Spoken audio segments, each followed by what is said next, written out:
deciding whether you're going to partner or you're going to do this solo. I think whatever decision you make there, you're still going to need to build a team if your goal is to acquire large multifamily properties and to scale. Strongly believe it's impossible to do it without a team.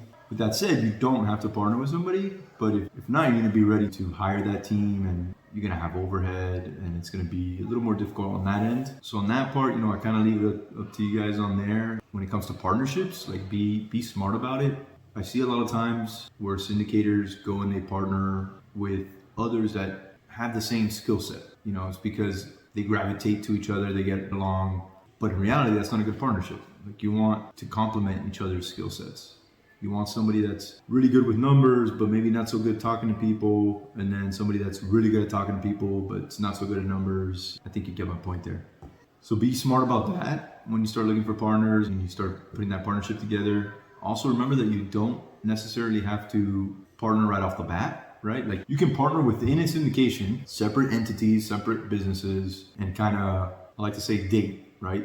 Date some partners on deals. And then when you know you've got good synergy, then if you want to take it to the next step and actually get married and partner, open a company together, then do that.